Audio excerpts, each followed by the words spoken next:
Assalamualaikum warahmatullahi wabarakatuh. Selamat pagi dengan Imran di sini di Imran Amami Channel. Baik, kali ini saya membuat video tentang bagaimana cara mengupdate project cost control program yang saya publish di LinkedIn. Oke. Kita langsung saja. Kembali saya mengingatkan bahwasanya program ini terdiri dari 7 worksheet ya. Mulai dari entry table seperti yang tampak di layar saat ini, dan di bagian entry table ini juga sekaligus ada home office expendable pada bagian yang gelap ini. Oke.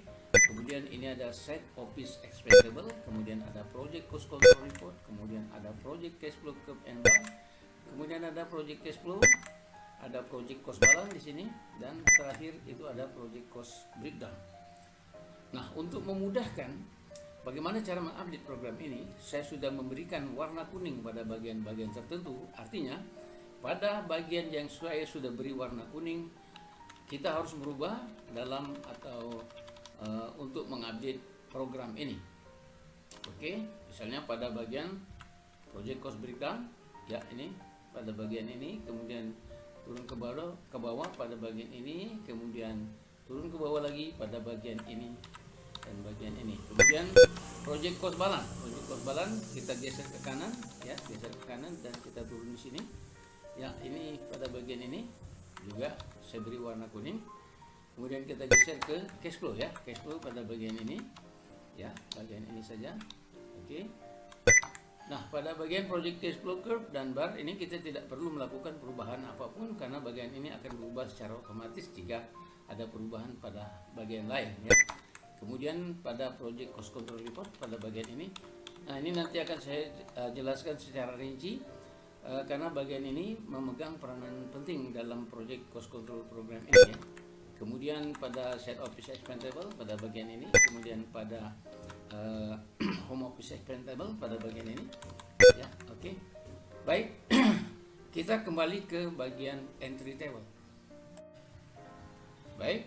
Pada bagian entry table ini ada number, kemudian ada month, ada log. Log ini adalah lokasi biaya ya. Hanya ada dua bagian yaitu ST, pengeluaran set office, kemudian ada HU. HU ini adalah pengeluaran head office atau pengeluaran kantor pusat. Kemudian di sini ada code. Code ini adalah kode biaya yang diwakili dengan huruf ya. Misalnya ini A mewakili material dan consumable, kemudian B mewakili direct labor, C mewakili equipment, D mewakili tools, sampai dengan S ini mewakili bank interest. Oke, kita fokus kepada bagian yang saya sudah beri warna kuning. Oke. Di sini ada sel AC6 ya, AC6 ya di sini. Nah, ini ada informasi di dalamnya yaitu kombinasi huruf dan angka yaitu A45292HU. Nah, saya bisa membaca ini. Oke. Ini adalah pengeluaran untuk material dan consumable terjadi pada bulan Januari tahun 2024 untuk pengeluaran kantor pusat. Bagaimana saya bisa membaca ini? Baik, saya jelaskan di sini. Ini kunci cara mengupdate pada bagian ini ya. Nah, di bagian ini saya sudah memasukkan fungsi Excel ya. Fungsi Excel yaitu concatenate ya. Concatenate ini kalau terjemahan bahasa Indonesia dia artinya menggabungkan ya. Nah, saya di fungsi concatenate ini adalah merubah huruf menjadi angka ya, merubah huruf menjadi angka. Nah, misalnya project cost control program ini saya buat untuk periode Januari sampai Desember tahun 2024. Oke. Anggap kita mau merubahnya ke tahun pelaporan berikutnya itu Januari sampai Desember tahun 2025. Berarti ini kita start di Januari 2025 ya. Oke. Januari 2025. Oke. Jadi untuk Januari 2025 tinggal kita ketikkan di bagian atas ini kita untuk mengetahui perubahan dari huruf ke angkanya ya. Januari 2025 ya, tanpa spasi, tanpa spasi, kemudian kita klik enter. Nah, ini nanti angkanya berapa gitu ya, kita lihat. Nah, ini ada terlihat di sini 45658. Ini artinya Januari 2025 ya. Nah, ini tinggal kita merubah dan kita masukkan ke sini ya. Ini kita rubah angkanya karena ini adalah Januari 2024, kemudian kita rubah dengan 45658 ya. 45658 ya. Dan kita enter, ini artinya ya.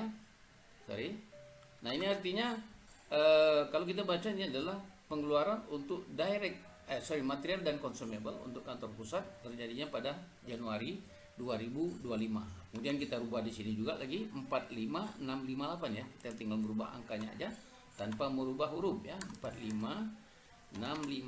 Kenapa tidak dirubah huruf? Karena kalau huruf itu sudah fix ya, sudah fix. Bahwasanya ini menunjukkan pengeluaran untuk masing-masing alokasi biaya dan alokasi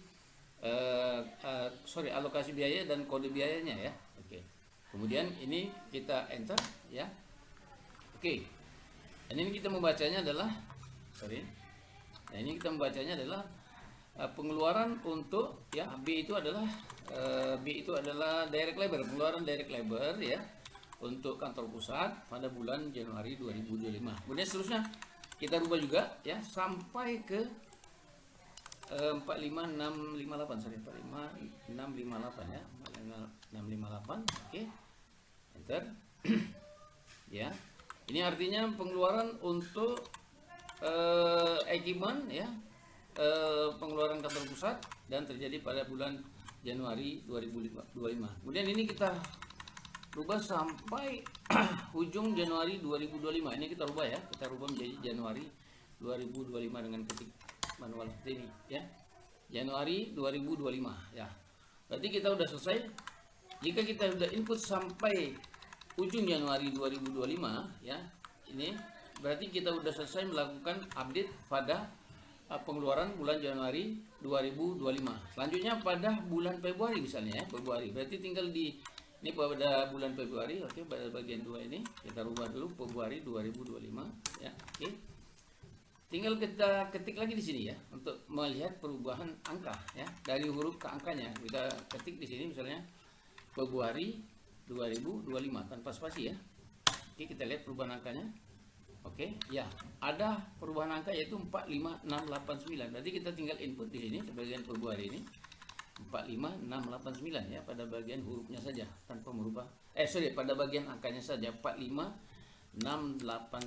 Oke, 45689. Oke. Kita enter ya. Ini artinya pengeluaran untuk material dan consumable terjadi pada bulan Februari 2025 untuk pengeluaran kantor pusat. Kemudian ini kita rubah lagi 45689. Oke. Oke, ini adalah pengeluaran untuk B itu adalah B itu adalah direct labor ya, pengeluaran direct labor. Oke, terjadi pada bulan Februari untuk pengeluaran home office. Baik, dan ini kita lakukan seterusnya ya, sampai bulan Desember ya, sampai bulan Desember. Oke, Juli, Agustus, September, Oktober, November, dan Desember ya, sampai terakhir. Kalau ini sudah selesai kita lakukan ya, berarti kita sudah selesai mengupdate pada bagian entry table ya. Oke. Dan ini juga sama pada bagian set expense table atau tabel pengeluaran biaya lapangan. Sama, kita lakukan hal yang sama pada set office expense table ya, atau tabel pengeluaran biaya lapangan, sama seperti kita melakukan update pada home office expense table tadi. Oke. Baik, selanjutnya kita ke project cost breakdown ya, ya. Oke. Dan kita lakukan perubahan pada bagian yang saya beri warna kuning ya untuk mengupdate program ini ya. Ini kita rubah misalnya karena tadi kita mau merubah ke periode Januari sampai Desember 2025, kemudian ini kita rubah Januari 2025 ya, kemudian ini Februari 2025 ya, dan seterusnya sampai Desember ya, sampai Desember 2025. Oke ya. Oke, saya hanya merubah pada bagian Juni saja ya, karena ini saya sifatnya menjelaskan, nanti harus diselesaikan sampai Desember ya, sampai Desember. Oke, Januari 2025 ya. Kemudian bagian yang sudah saya ubah ini saya kopikan ke sebelahnya ya, ke bagian, kalau ini side office, sebelah ini adalah untuk pengeluaran home office ya. Kemudian saya copy sini. Oke, berubah juga. Kemudian saya kopikan ke bawah ya, ke bawah sini ya. Oke, ini juga harus kita rubah ya. Saya sampai Juni aja ya, kembali saya ingatkan, saya sampai Juni aja, walaupun semestinya harus diupdate sampai Desember ya, sampai Desember untuk ya ini sampai di sini harusnya. Saya sampai Juni aja karena ini tujuannya untuk menjelaskan ya. Oke. Kemudian saya rubah juga bagian ini, selanjutnya saya rubah di bagian bawah ini ya, saya rubah di bagian bawah sini. Ya, saya turun bawah, saya rubah ini menjadi Januari 2025 ya, oke. Kemudian ini saya rubah menjadi Februari 2025 ya, oke. Kemudian ini saya rubah menjadi Maret 2025, oke. Ini jadi April 2025, oke. Oke, ini Mei 2025, oke. Dan ini Juni 2025. Oke, saya sampai Juni saja, oke. Oke, kemudian ini saya copy ke bawah. Oke, sini bagian ini. Ya. Oke. Sorry. Nah, jika sudah melakukan perubahan pada langkah-langkah tadi ya, pada bagian-bagian tadi, berarti kita sudah selesai melakukan perubahan atau update pada project cost breakdown ya. Selanjutnya kita ke project cost balance. Nah, pada bagian ini kita geser kursor ke kanan ya, ke kanan, kemudian kita turun ke bawah.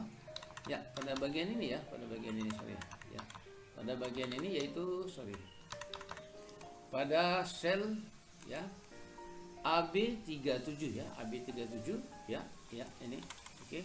Sebenarnya kebetulan sudah dirubah ya. Ini seharusnya dari kita rubah dari 2024 ke 2025 kan, ini kebetulan saya sudah rubah. Ya, oke. Ini saya rubah. Ya. Mestinya saya lakukan seperti itu ya, 25 ya. Oke. Dan ini tadi kebetulan saya sudah rubah ya.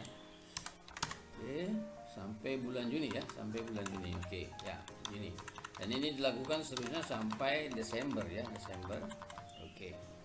Nah, jika sudah melakukan perubahan atau audit pada bagian tadi, maka kita sudah selesai melakukan update pada project cost balance. Selanjutnya pada project cash flow ya, kita hanya merubah pada bagian ini saja ya, pada bagian ini saja. Maaf, ini juga sudah saya rubah ya. Ini harusnya dirubah seperti ini misalnya ya. Ya, ini berarti nah, jika kita sudah melakukan perubahan pada bagian ini, berarti kita sudah melakukan update pada project cash flow ya. Pada bagian project cash flow curve and bar ini kita tidak perlu melakukan perubahan apapun, karena pada bagian ini akan berubah dengan sendirinya jika ada perubahan pada bagian lain. Oke.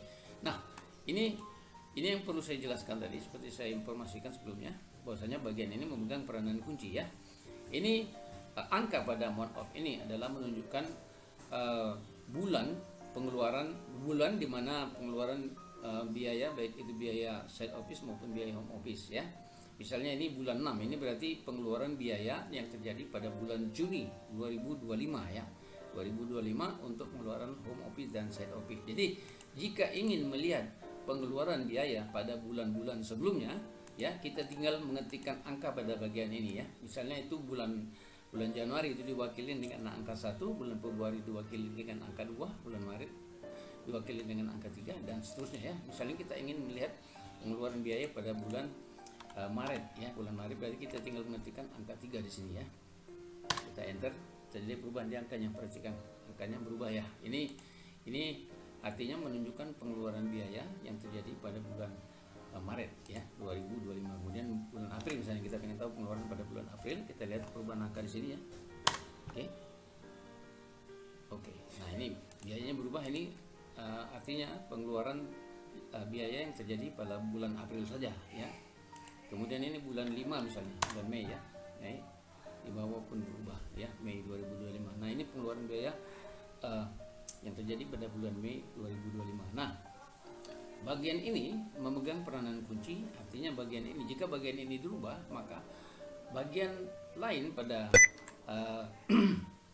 pada misalnya di sini ya, di sini di project cash flow dan curve and bar ini juga terjadi perubahan jika kita merubah pada bagian month off di project cost control. Kemudian juga di bagian ini, di bagian project cash flow juga terjadi perubahan di bagian ini jika kita merubah di bagian project cost control. Selanjutnya juga pada project cost balance dan pada project cost breakdown. Kuncinya adalah kita melakukan perubahan di bagian project cost control. Oke. Nah, jika sudah selesai kita melakukan perubahan pada bagian-bagian yang saya beri warna kuning tadi, ya, itu artinya secara keseluruhan kita sudah melakukan update ya pada Project Cost Control Program ini untuk tahun pelaporan berikutnya. Maka seperti saya informasikan di LinkedIn bahwasanya program Project Cost Control Program ini akan berlaku seumur hidup atau selamanya ya.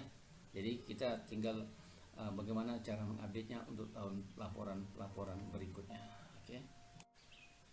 Baik, demikian penjelasan saya mengenai bagaimana cara mengupdate Project Cost Control Program ini. Mudah-mudahan bisa dimengerti dan dipahami. Oke. Sebagai informasi tambahan, Project Cost Control Program ini mencakup sampai 30.000 transaksi per tahun ya. Dan ini tentu memerlukan komputer atau laptop dengan kapasitas yang mumpuni.